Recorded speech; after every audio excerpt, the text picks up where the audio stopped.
මේ හිටපු සමහර අය 1994 ඇමති කෙනෙක් වෙලා එතෙන් සිට ඉන්නවා රජයේ නිවාසෙක. ඊට පස්සේ අගමැති වෙලා ඉන්නවා රජයේ නිවාසෙක. ආයේ පොඩි කාලෙක විපක්ෂ නායක වෙලා ඉන්නවා රජයේ නිවාසෙක. ආයේ ජනාධිපතිලා ඉන්නවා රජයේ නිවාසෙක. අවුරුදු 10 ජනාධිපතිලා ඉඳලා හිටපු ජනාධිපති හැටියට ආයේ රජයේ නිවාසෙක ඉන්නවා. ඒ අතරේ අගමැති වෙලා ආයේ රජයේ නිවාසෙක ඉන්නවා. ඉතින් අවුරුදු 31ක් රජයේ නිවාසෙක හිටපු අය. තව කෙනෙක් 94 ඉඳන් 2015 වෙනකම් ඇමති කෙනෙක් හැටියට රජයේ නිවාසයක ඉන්නවා. ඊට පස්සේ අවුරුදු 5ක් විතර ජනාධිපති රජයේ නිවාසයක ඉන්නවා. ඊටු අවුරුදු 5ක් දැන් හිටපු ජනාධිපති හැටියට රජයේ නිවාසයක ඉන්නවා. දැන් තව කෙනෙක් ගත්තොත් 95 ඉඳන් 2005 වෙනකම් ජනාධිපති රජයේ නිවාසයක ඉන්නවා. 2005 ඉඳන් හිටපු ජනාධිපති හැටියට රජයේ නිවාසයක ඉන්නවා. අවුරුදු 30ක 31 කාලයක් රජයේ නිවාසවලම හිටපු අය.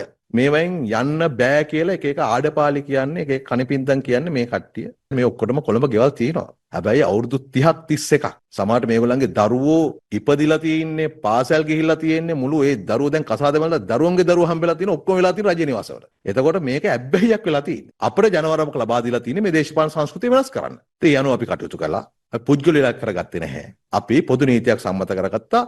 ඒ පොදු නීතිය අනුව වර්තමාන ජනාධිපතිවරයාටත් ඒ හිමිකම් අහෝසි වෙනවා. කවුද එහෙම කරන්නේ? ඉතින් මේ ඔක්කොම ටික හරියට බාරගත්තට පස්සේ රජය තීන්දුවක් ගන්නවා.